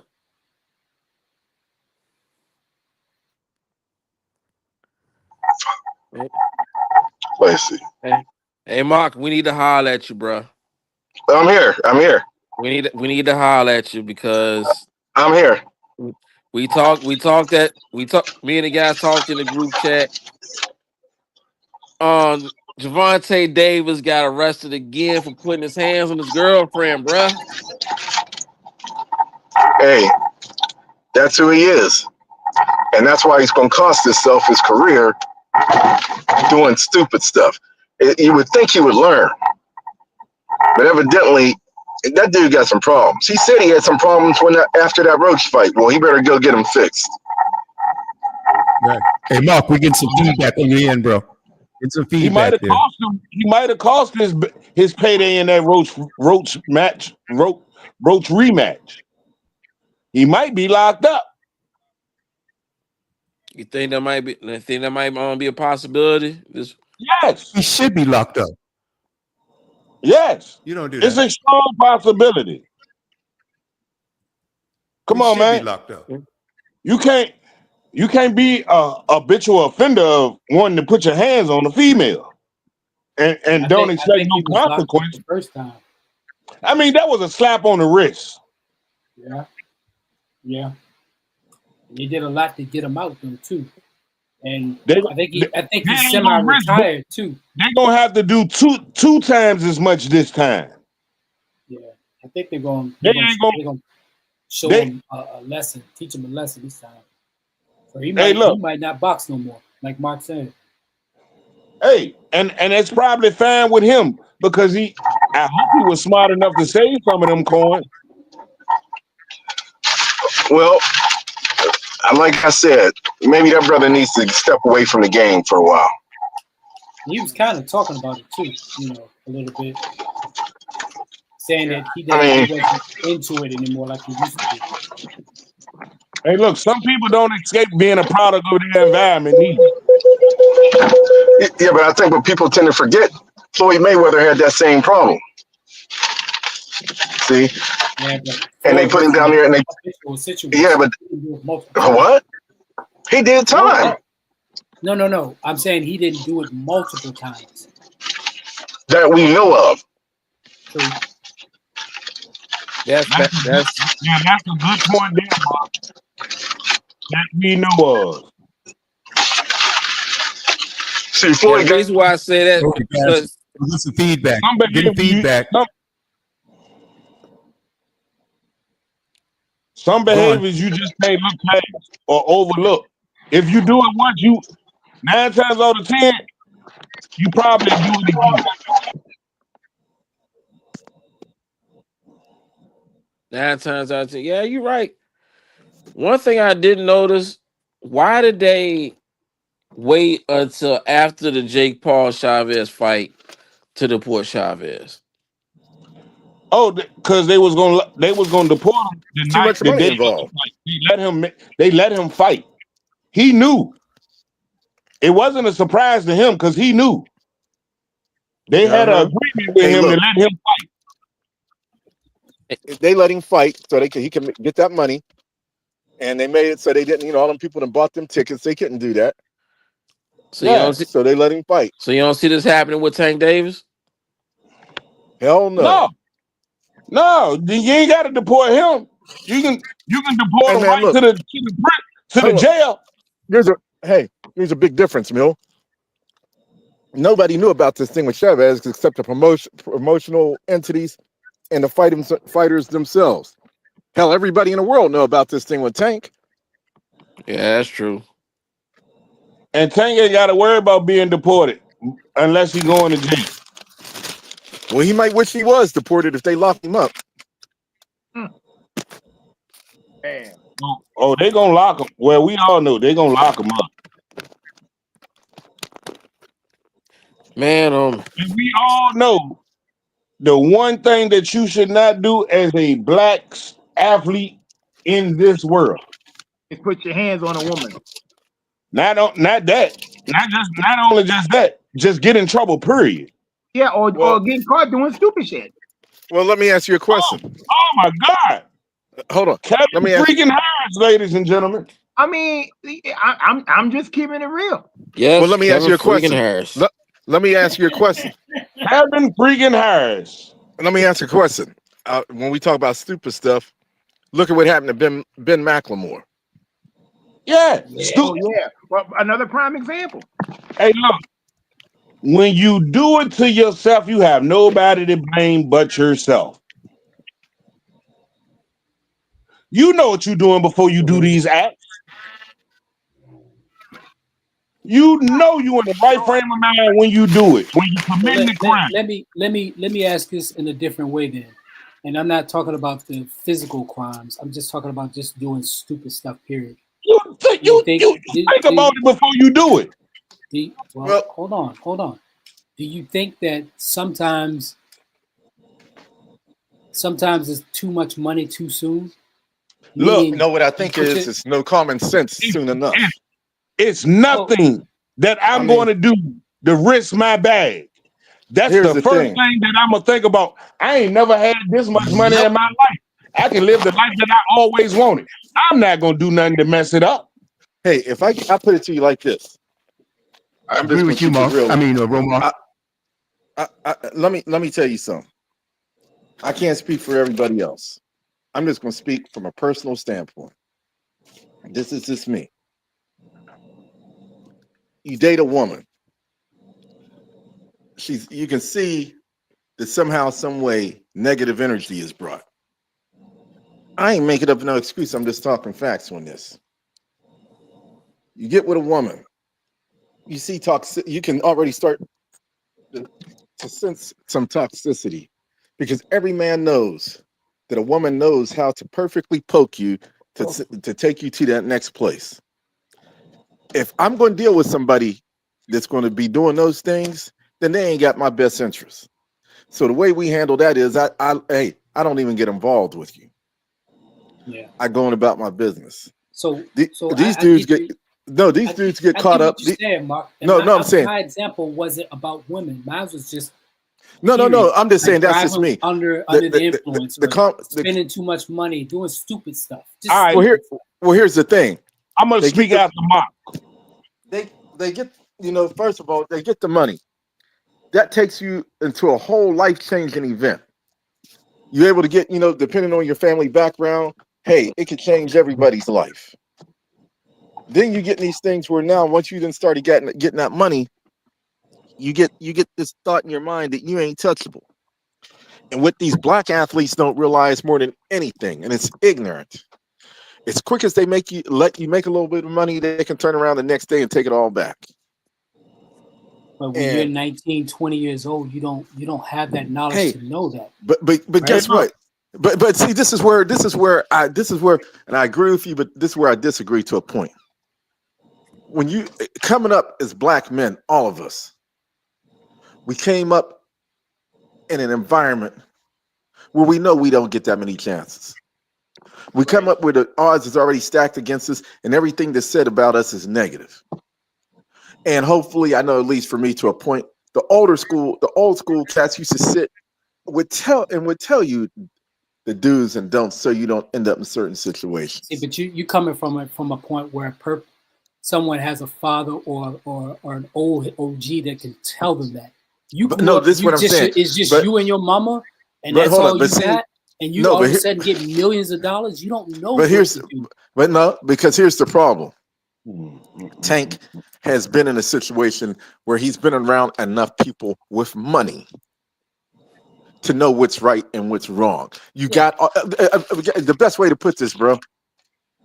You went to the store, you got caught stealing. The man said, "I'm gonna give you a break, let you go home. But Mm-hmm. if I catch you in my store again, you steal again, you going to jail." You would hope that would scare you enough to say, "Well, man, I ain't going back up in there." But see, when you brave to go back up in there after they have given you a chance and another chance to where, yeah, it was a little blemish on your record to a point for Tank, but you know what? Everybody, I ain't gonna say everybody, but most people forgot all about it. He even got out there and got into some kind of car wreck or something a couple years ago and got off to a point. But when you got a track record where they got you on video of basically assaulting a woman several years ago, and then you go right back out and you do it again, there ain't no money, there ain't none of those excuses work. I agree with you. That's Coming right. No, from no, I'm just being saying. on I'm that saying point. the money that comes too quick is this. If that's the case, and please, Gally, I agree with you 100%. But the key to that point is this: like you said, you grew up. If you know, he say you grow up single mom. Who's the person you're gonna protect more than anything in this world? That would be your mama.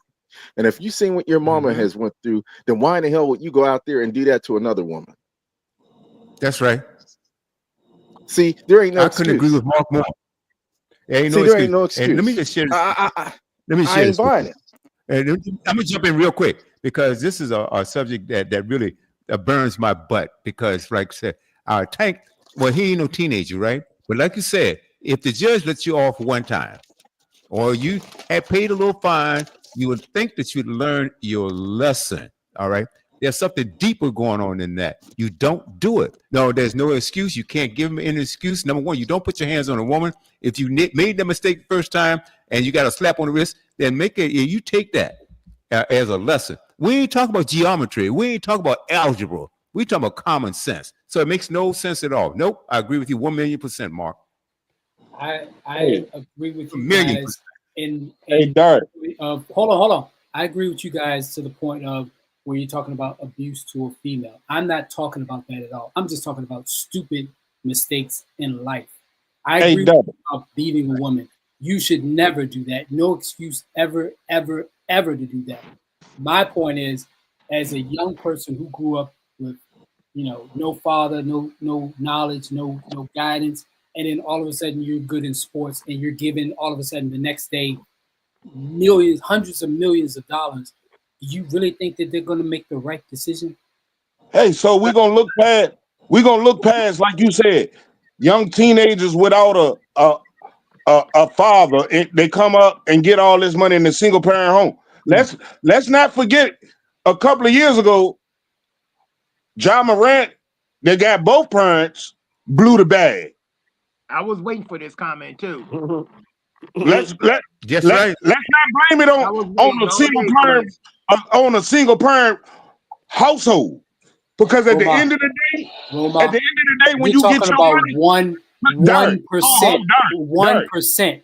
I'm talking Listen, about the thousands out here that regardless of made the the fact, mistake. Galloway, regardless of the fact, whatever way you come up, both parents, single parent, you get this bag, you getting this money that you ain't never had before. You already know before you even get the bag that anything that you do, you are under a microscope because you're a young black athlete. Stop right there. You see what you just said? You know. They don't know, Roma. That's my How whole they Well, point. don't then know? let me ask you a question. Let me ask a question to How everybody they then. don't know? As much as we criticize him a lot of times on the show when certain things happen. LeBron James grew up in a single home where his mom was still a teenager when she had him. Exactly. Sure did. She was only 15 years old. I know this for a fact because he grew up back where I'm from.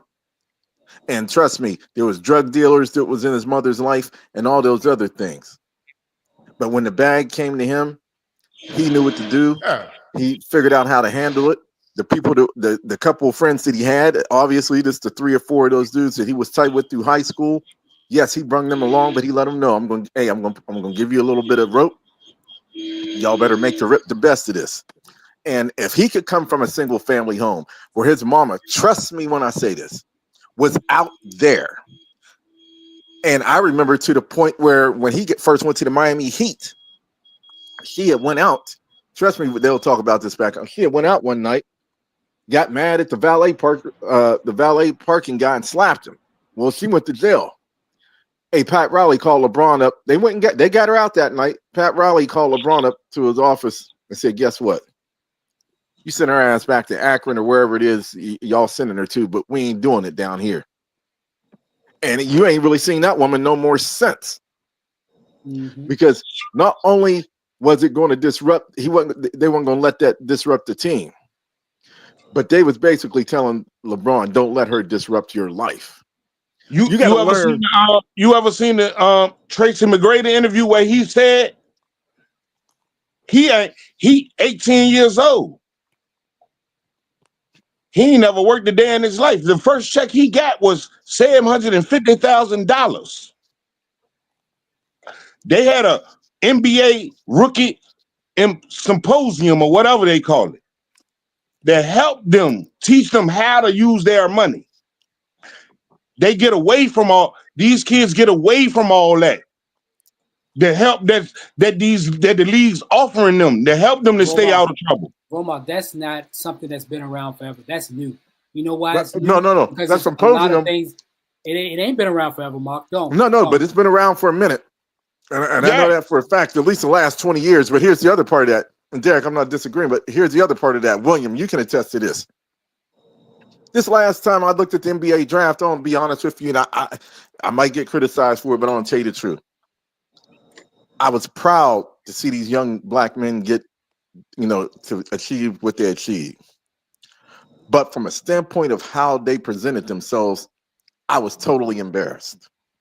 You go, I mean, the necklaces, all that iced out stuff. You ain't even got a check yet, boy. Sit down. Instead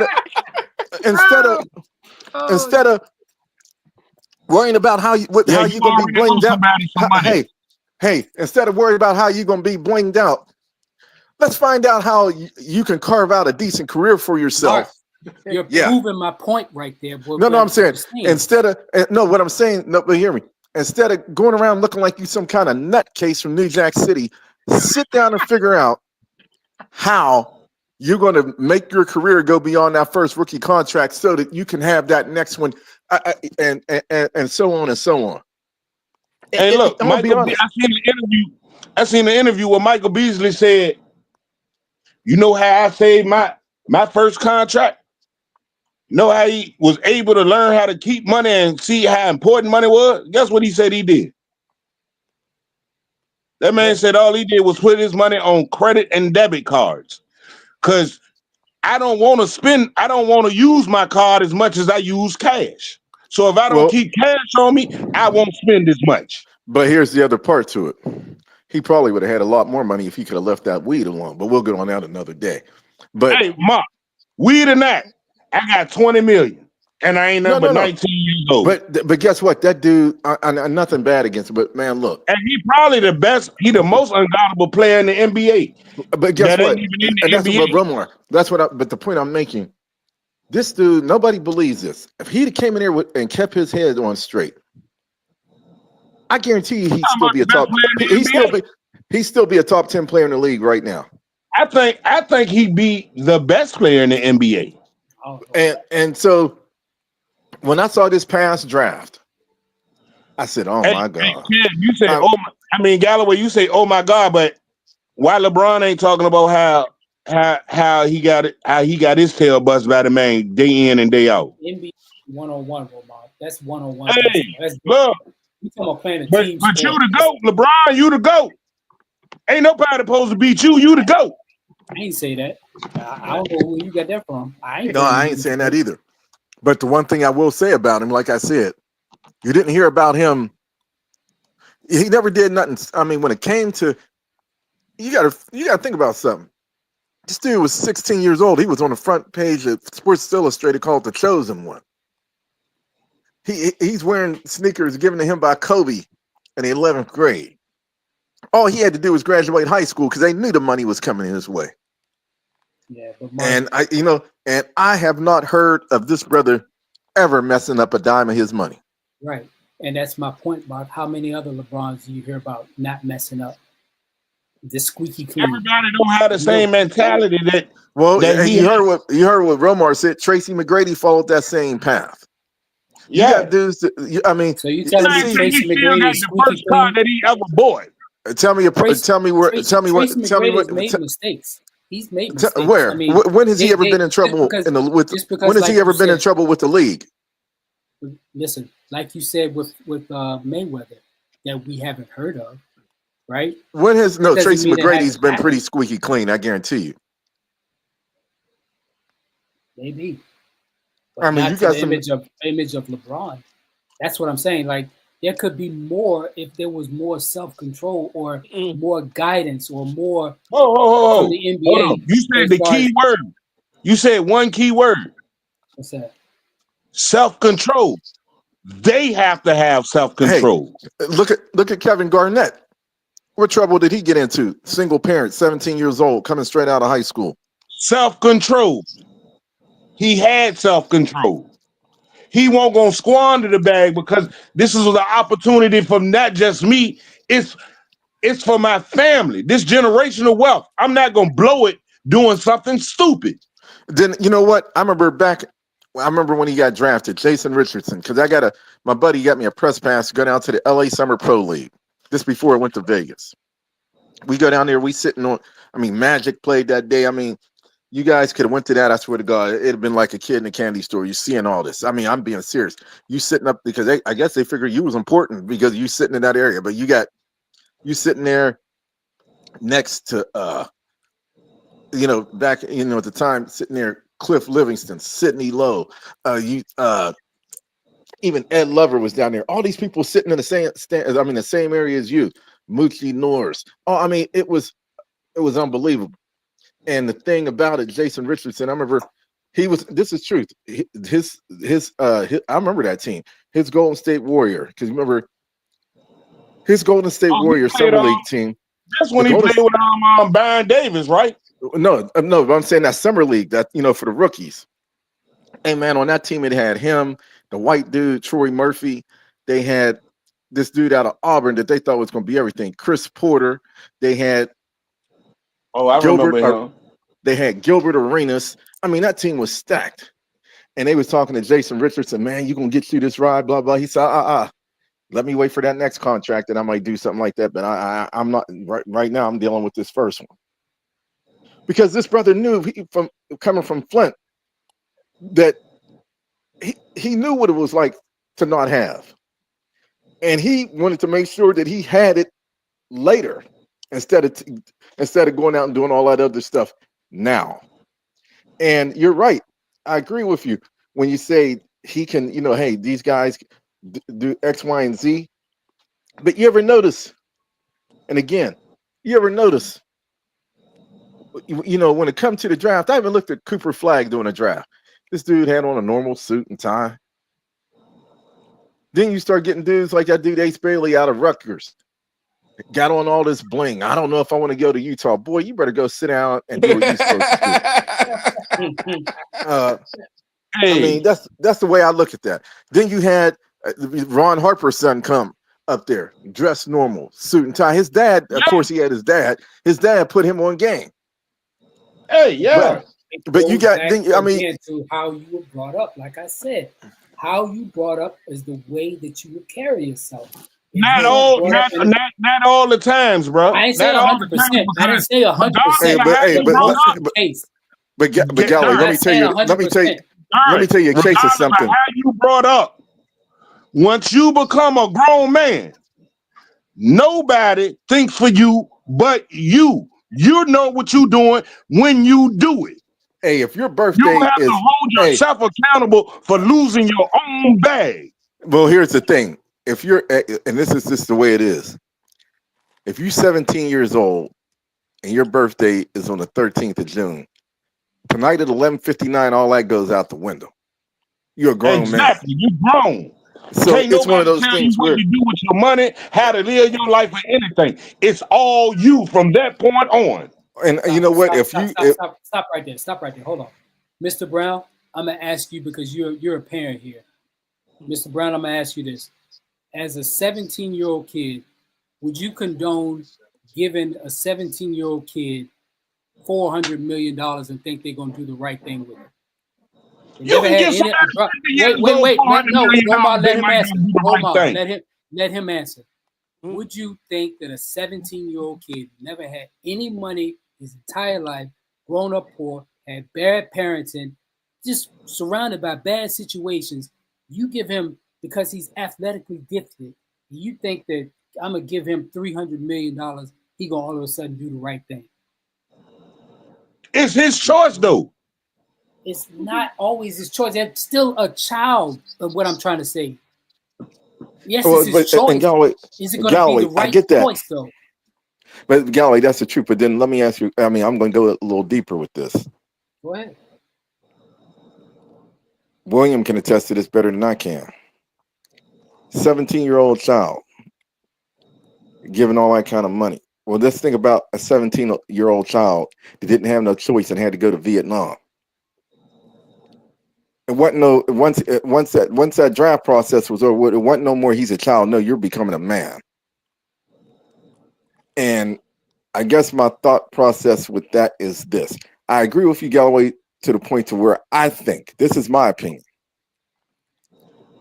Things are made too easy for these young kids now. I think they don't go through the same hoops and things of that nature of maybe the old school cats, but they are but they are in a position where, hey, they see everything else on social media. They know all this stuff that they read. So you mean to tell me you ain't gonna sit and see some of the stories of some of these dudes that got to the league and messed up, and you don't sit and think to yourself, man, I better not make that mistake. Yeah, I'm not gonna do that. Obviously, I'm not they gonna do. do that. Obviously, they do, right? But they still do it. That tells you that they're not mentally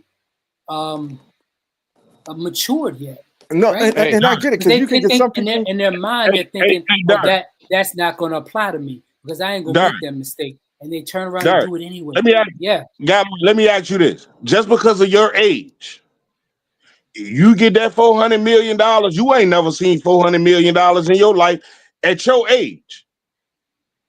You gonna do everything right with that money? No, I'm not. That's my point. I'm gonna make a stupid mistake. Point exactly. You're gonna do some dumb things regardless of your age, because it's your money. But it's you know your what? life. Now, you want to hear something though, Romar? I mean, it is totally different because he had the support system there. But I remember when Klay Thompson got drafted, and William, I don't know if you ever listened to this station, but his dad used to be on this station out here, Extra Sports 690, then it went to 710. And Klay Thompson's mom did this. When he started getting his money, she gave him $50,000 a year that he could spend however he wanted. Don't come back until that year is up because you ain't getting no more. This was a grown man who was an all-NBA player,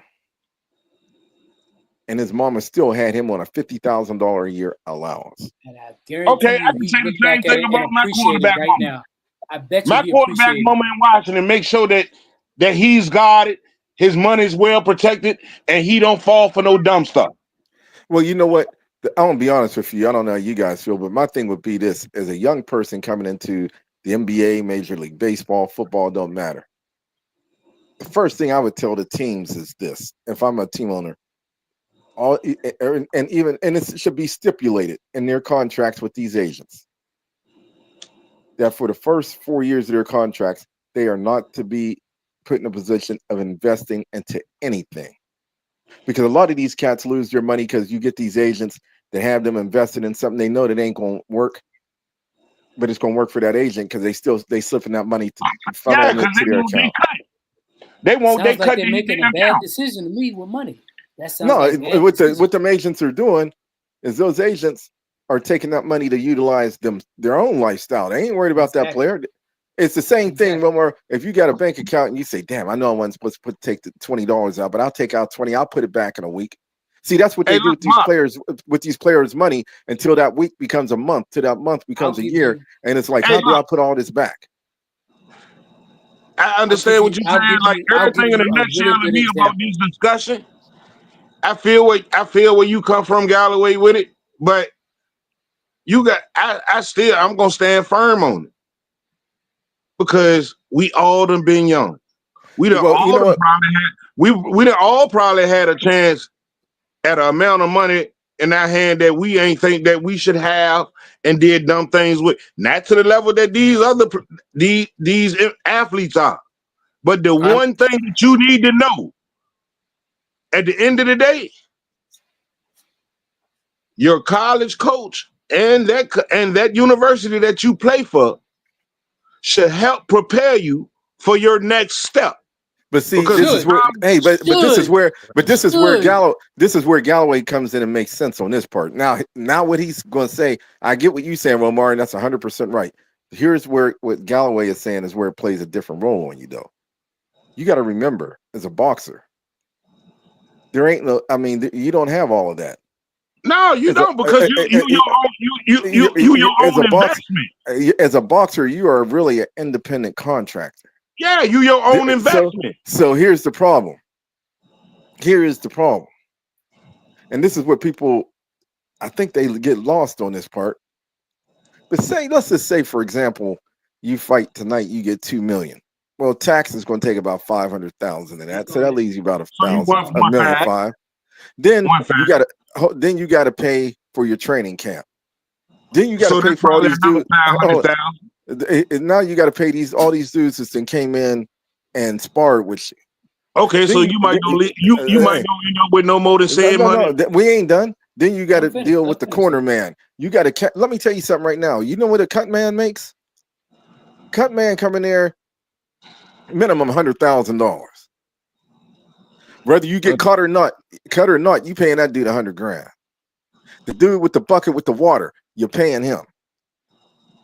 The facility that you've been staying at for the last 6 weeks while you're in training camp. Oh yeah, you got to pay for that. And let's not forget the food and everything, supplies that was brought to you too. Because I'm pretty sure you ain't I'm pretty sure you ain't had no you ain't had no punching bags and all that in your house. Especially starting out. So see, when that promoter, by the time, and plus you got to remember, you getting 6 million, a couple million for that fight. Promoters giving you some money up front just so you can pay for all this stuff. Mark, and it's going to come with a percentage. Don't forget that the gate money, the money that's coming in, the TV money, that's not paid up front. So you got to wait for that, and then you got to wait for them to jerk you on that. And then so by the time you get done with that $2 million contract, that $2 million fight, if you go home with maybe 600,000 of that, you are lucky.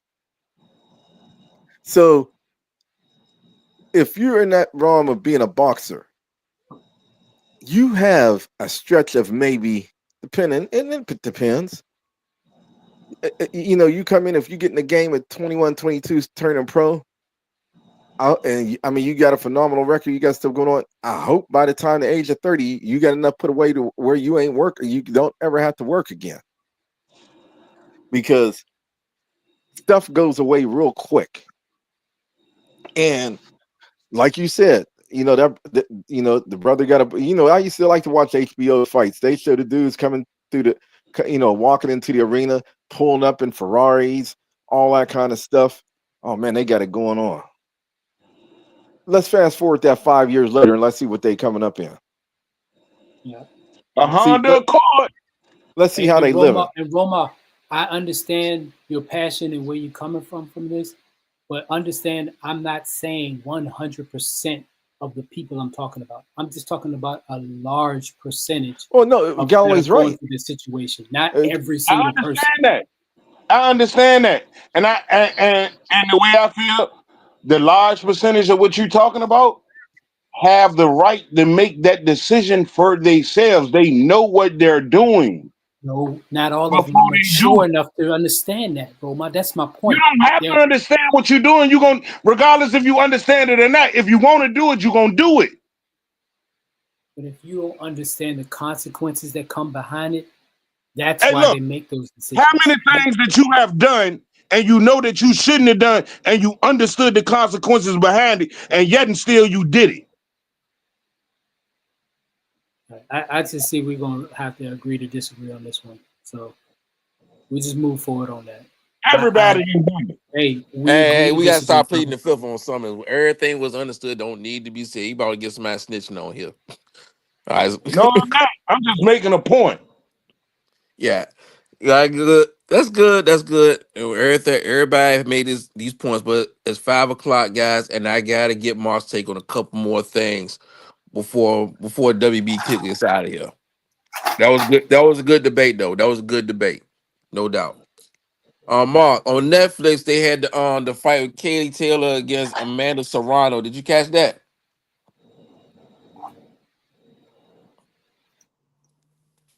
He gone. Katie Taylor. Hey, did you guys catch that fight? I didn't. No. Yeah, I didn't watch that one, but I heard Katie Taylor won. Yeah, I'll try and get Mark's take on that one. because that was a good. We got Do some you up and. feel it was a good decision? Did you watch it? No, I didn't. I was trying to get Mark on it. Yeah, he's a boxing guru. He's one for a reason. But guys, it's 5 o'clock. Well, we gotta get out of here, and I'll try to get him on here next week. I try to get him on there next week. Hey, Dad. Yes, sir. I'm right here. I've been listening, man. A great debate. Hey, guys. Let's see. Your aunt, she just posted something here. Hey, All-Star NBA. She is a WNBA fan, no question about it, and she's always listening in. So anyway, yep, absolutely. Maybe we can cover some of that next week. Some WNBA. Let's see what's happening there as well. Now, Absolutely. each one of you guys, Absolutely. Romar, Kevin, Mill, and Derek, I sent you guys some links on how your fans and followers can listen in on the show. So check your emails and please share this so we'll have your fans and followers to join us next week. All right. Hey guys, Yes, in the sir. meantime, been a great show. Looking forward to it. And we'll be Mill, you'll be in studio next week, right? Yes, sir. Yes, sir.